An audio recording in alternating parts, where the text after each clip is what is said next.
Hello, আসসালামু আলাইকুম।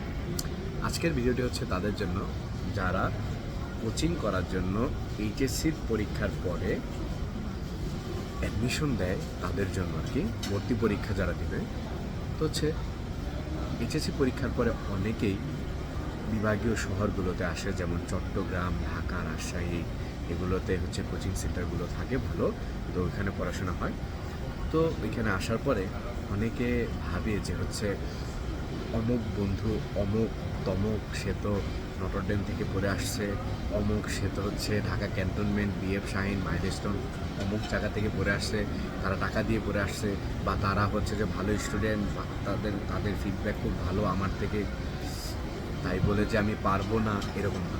তো হচ্ছে এই ভুল ধারণা থেকে বেরিয়ে এসে যেই সময়টুকু কোচিং সেন্টারে যাওয়া আসা এবং যেই সময়টুকু থাকে তার মধ্যে প্রপারলি বেসিক সহ সময় দেওয়া, ফার্স্ট টাইম না হলে সেকেন্ড টাইম, ভালো একটা পাবলিক ইউনিভার্সিটি, ভালো একটা মেডিকেল, পাবলিক, প্রাইভেট বা ইঞ্জিনিয়ারিং সেক্টরগুলো যেগুলো আছে, বুয়েট, চুয়েট, ডুয়েট, তো এগুলো আদার্স যে পাবলিক জিনিসগুলো আছে, পাবলিক যে ইউনিভার্সিটি, মেডিকেল আছে, ইঞ্জিনিয়ারিং, তো হচ্ছে যে এগুলোতে হচ্ছে পাওয়ার জন্য শুধুই চেষ্টা চেষ্টা চেষ্টা চেষ্টা করতে করতে হয়ে যাবে।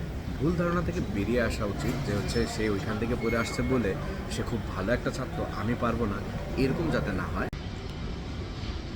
এজন্য এগুলো থেকে বেরিয়ে আসলেই সব ঠিকঠাক।